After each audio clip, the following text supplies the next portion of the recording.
Bom dia, Maria. Bem-vinda, seja muito bem-vinda à presença. Bem-vinda ao espaço de Construtoras do Futuro. Para quem não a conhece, Maria Lourdes Cam é a secretária-geral anterior da Associação Ásia-Pacífico para a Educação Básica e de Adultos, SPBAE. Foi um posto que ela ocupou de 1995 até dezembro de 2020. E recentemente se retirou dessa posição. Atualmente ela apoia a ASBAE como uma consultora para as diretrizes políticas estratégicas. Ela é uma ativista pelo direito à educação, muito famosa. Ela trabalhou em várias juntas de redes globais da sociedade civil, representando a sociedade civil em várias diretorias ou plataformas de educação. Ela nasceu nas Filipinas e atualmente mora em Mumbai, na Índia. Maria, você pode nos contar sobre suas atividades atuais e talvez alguns aspectos específicos do que você está fazendo agora? Ou também alguns elementos que você gostaria de enfatizar. O que é que levou você a esse compromisso tão especial? Bem, obrigada por me convidarem. Bom dia, onde você está? Já é noite aqui em Dubai. E eu estou muito feliz por podermos ter essa conversa que nos aproxima, apesar da grande diferença de fusos horários e distância em quilômetros. Então, obrigada pelo convite. Sim, Pia, como você mencionou, eu acabo de deixar a minha posição em ASBAE e talvez eu possa lhe contar um pouco do trabalho da ASBAE. Sim, por favor. E também esclarecer como eu cheguei aqui, o que eu estou fazendo agora sobre os meus envolvimentos. A ASBAE é como organização regional irmã da CLAD, que é a Campanha Latino-Americana pelo Direito à Educação. Somos uma rede regional de sociedade civil, uma das mais antigas do Pacífico Asiático, que está comprometida com o avanço do direito à educação para todos. Todos membros, mais de 150, sociedade civil, NGOs, comunidade local, educadores, ativistas, coalizões nacionais das campanhas educacionais. Incrível, Maria. Que opera em mais de 30 países nessa vasta e diversificada região. E sim, como você mencionou, eu ainda estou envolvida, mesmo que eu tenha saído desse posto que me dediquei por 25 anos. Sim, porque eu acredito basicamente, a luta ainda não acabou no que diz respeito ao direito à educação. E eu estou profundamente comprometida em continuar e contribuir para isso, para que uma educação de qualidade seja desfrutada por todos, não apenas qualquer educação delimitada por ricos e pobres, ou demarcada entre pessoas de raças diferentes, de gêneros diferentes, de locais diferentes. Mas uma educação que seja verdadeiramente transformadora, que seja relevante, que seja conectada às realidades, que se baseie nas realidades de diferentes contextos e que lute pela justiça social, pela construção de um sentimento de comunidade global, que avance na sustentabilidade e uma paz justa. Eu também estou profundamente comprometida com a construção e o fortalecimento das organizações da sociedade civil e instituições orgânicas e da sociedade civil. E uma grande parte disso é a construção de liderança e o incentivo a uma marca de liderança que seja horizontal, né? E uma marca de liderança participativa. Uma marca de liderança que permita aos líderes operar mais e mais, não apenas em uma única esfera, não apenas em níveis comunitários ou de base, mas em ações que ligam isso a espaços regionais, nacionais e globais. E como a ASBAI vem continuando esse trabalho há décadas, e a própria SBAI é um exemplo de tal instituição da sociedade civil, né? Então, portanto, eu tenho me empenhado muito para fortalecer esses esforços e continuo até hoje. O que levou você lá, Maria? Como? O que me levou a essa linha de trabalho? Bem, eu suponho que isso começou a partir, suponho que na minha infância, né? A minha mãe tem sido o meu exemplo de vida. Ela era uma mulher solteira, ficou viúva muito cedo e ela carregou a responsabilidade de criar 2 filhos sozinha. E nós tínhamos poucos recursos, mas mesmo assim, ela tinha um profundo senso de comunidade e uma generosidade de espírito. E a memória da minha infância é muito vívida, com as minhas memórias sobre ações comunitárias, instituições de caridade que ela dirigia, sobre retribuir ao vilarejo rural onde ela cresceu. E acho que isso me inspirou, antes de tudo, uma noção de serviço social, digamos. Eu também fui estudante em alguns dos anos mais tenebrosos da ditadura militar e do governo autoritário nas Filipinas. E eu entrei na universidade na época em que o movimento estudantil estava começando a se mobilizar para dizer basta àquela situação. Eu tive o privilégio de poder ingressar na Universidade Estadual. E essa foi basicamente a universidade que criou os líderes do país, por assim dizer. Até mesmo o próprio ditador era de lá. Ele era um produto dessa universidade. Então, de certa forma, ela tinha um lugar especial na sociedade. E, portanto, era tratada com uma consideração especial pelo regime.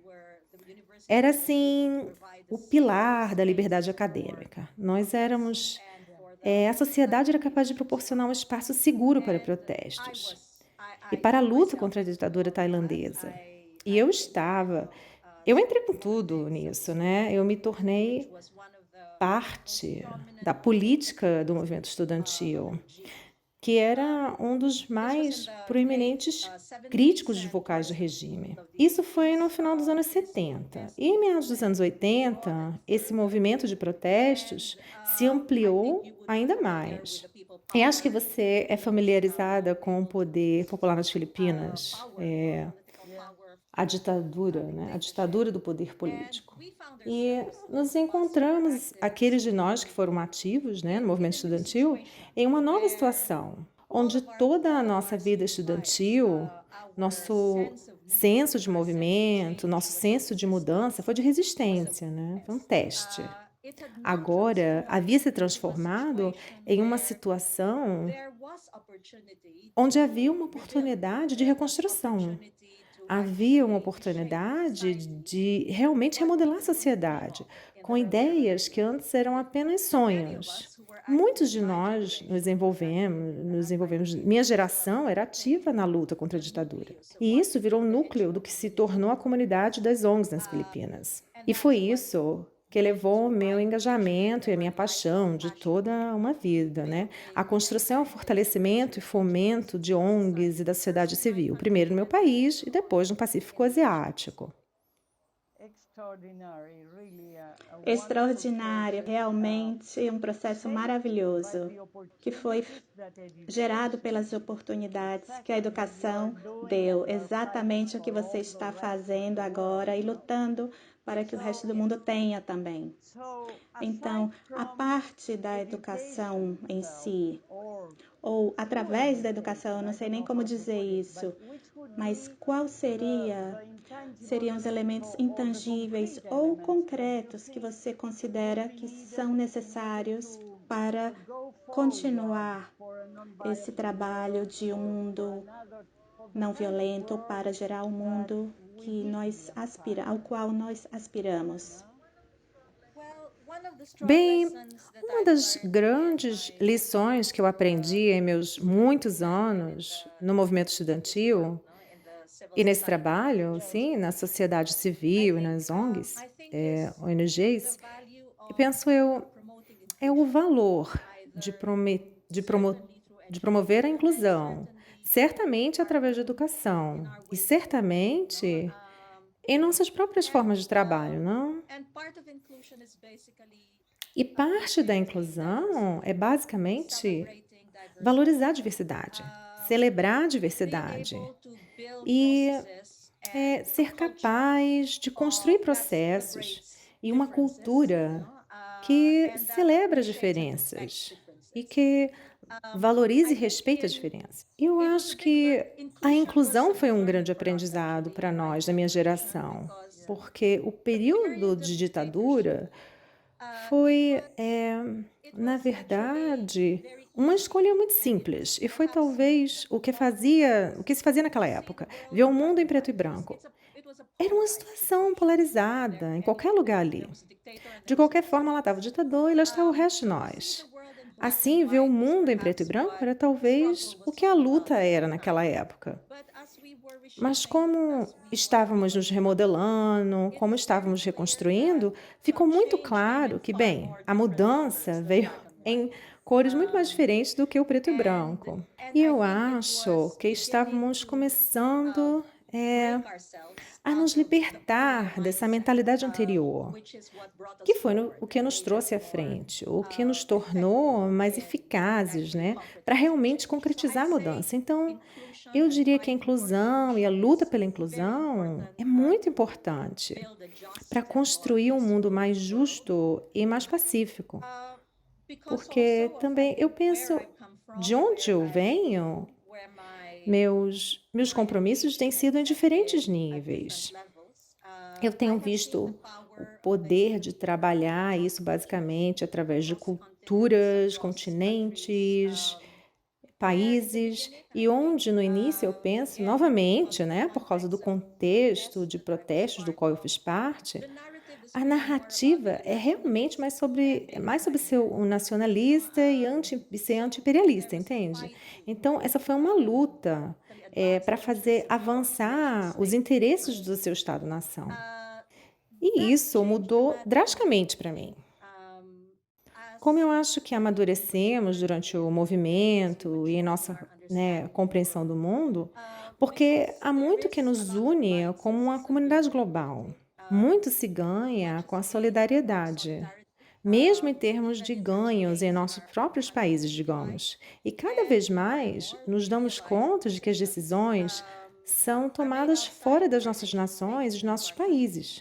Portanto, no interesse da sociedade civil como um todo, no nosso setor, temos que realmente reunir todos os países para construirmos uma solidariedade global.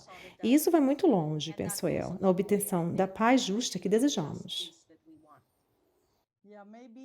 Bem, talvez nós estamos no momento, talvez acentuado pela pandemia, mas nós estamos em um momento em que fomos ao global. Então, a natureza humana global, a nação humana poderia ser construída pela convergência de várias culturas, através da diversidade.